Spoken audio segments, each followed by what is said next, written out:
Hey guys, Retro here. Two things. One, channel update, very quick. Number one, the Q&A's been postponed for now until I get a summer job because I've got the worst camera in the world and the worst microphone in the world. And the worst computer in the world, so I'm going to be saving up for that. Also, if you want your questions answered, same hashtags and everything, those will come. Just put those questions back into this video, please. Or comment in general on how you think you like the video. Now, second thing. I'm going to review and spoil Toy Story 4. So if you've not seen it yet, go see it. I'm not going to do any editing or anything, so this will be one take, one time. So let's begin. But essentially, the movie starts where it's 9 years earlier, and basically it's up to Woody, Buzz, Bo Peep, Slinky, and Jessie to save RC. And RC is the little toy car character from the first film. You know, like that one that they escape and go into the moving van with? Yeah, it's kind of funny, actually.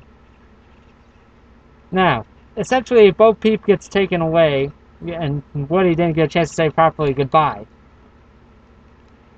And all this time, you know, we see a beautiful part of the movie where we see that transition from Woody getting older to Woody getting to where he left them with Bonnie. And about Bonnie about this movie, it's crazy, but Bonnie's mom remarried or something. Because in this movie, Bonnie has a dad. What? Yeah, you heard me. Bonnie has a dad now. And I'm surprised by that. I'm like, when did Bonnie have a dad? I mean, in Toy Story 3, the mom was clearly a widow. And the dad is non-existent. Or was he? If I get 10 likes or higher, if this gets 10 likes, I'll do a theory on Toy Story 4 for you about the dad. Okay? Deal? Deal. And essentially, what happens to the creation of Forky is that Bonnie makes him, not her. Bonnie makes him in the kindergarten bracket. And essentially, she's shy, she doesn't know what to do. And Woody sneaks away, whatever, I forget the word what it is right now. Just sneaks away in Bonnie's backpack. And basically, out of desperation, he burrows through the trash. I'm not joking, he literally burrows through the trash to get the stuff to make Forky for Bonnie. So, essentially, Woody created Forky, but, you know, Bonnie made him, gave him the stuff. You know, and that's basically how Forky came to be. And Forky really is this, like, existential crisis character where he's like, I'm not a toy. I never was a toy. I'm meant for trash. I've always been trash. He's really like us, where we go through life. Like, am I trash? Am I worth something? And essentially what happens is that a week before kindergarten starts, because it was during orientation day, essentially the family decides to go on a little road trip. New dad included. So what happens is that Bonnie packs all the toys, and essentially before, I should have said this earlier, but Woody feels left out. I mean, he's not been played with, not any of that. So he feels a little bit, not jealous of Forky, but he feels like he's fulfilled his purpose, you know? Like, he wonders if his purpose actually was fulfilled, you know? Because he saw Andy grow up, and now he's with Bonnie. And, you know, he thinks that, you know, obviously, Bonnie's not Andy, you know? Andy went to college. And somehow still has the phone number on Buzz Lightyear's arm. I'm surprised they didn't implement that in the story. I mean, because in the beginning of Toy Story 3, you know what, that's for another thing. Another hypothesis video. So, there's a lot of funny moments in this movie. A lot of funny moments. I mean, there's like this great montage of really Woody trying to save Forky from going in the trash. Literally, like, any bin you can think of. Big, small. It's like Woody chasing a spork. It's really funny. It's like, you see this, like, the Randy Newman song's playing, and Woody's chasing a spork. Nothing else needs to be said. Now, we actually get to meet Bo Peep because Forky escapes, and basically, Woody teaches Forky what it means to be a toy, and they find the lamp that Bo was in an antique store. And essentially, Buzz tries to find Woody, and meets these two goofballs called Bunny and Ducky. And Bunny and Ducky are really funny characters, don't get me wrong, they're hilarious. But Sometimes I think their obnoxiousness doesn't aid them. I think there are some parts where they're really, really funny, and then there's parts where they're just not needed, you know. But yet they do a lot of parodies and such, you know, because it's Key and Peele. I mean, you can't say no to Key and Peele. You know, the when they did the car voucher skit. Oh man, this is literally that, but you know, with Toy Story characters. It's like if Monty Python was a toy and like you saw him do spam, but it was like double A's, double A's, double A's, double A's, double A's, double A's, double A's, double A's. And I also went to see this movie for two other reasons. Keanu Reeves. I love Keanu Reeves. Love his movies. Love his work, man. That guy is a legend. And he plays a parody of the Evel Knievel toys from the 70s. Instead of Evel Knievel, because, you know, copyright claims in America, he plays Duke Kaboom. Instead of, oh, America, he's Canada. Yeah, Canada.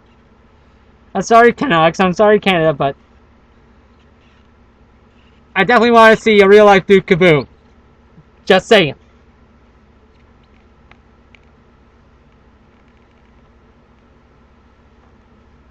And essentially what happens is that, you know, Woody being a toy, you know, with a pull string, there's not really much of a villain. I don't see a villain in this story. I really don't see a villain. I'm sorry. I'm sorry if you guys were trying to go into this like, oh, who's going to be the villain? I couldn't find a villain. I'm sorry. I'm really gonna. Seems like everybody has their own agendas. Duke Kaboom, his agenda is basically to redeem himself from, you know, breaking a child's heart. Gabby wants a new voice box to impress a child.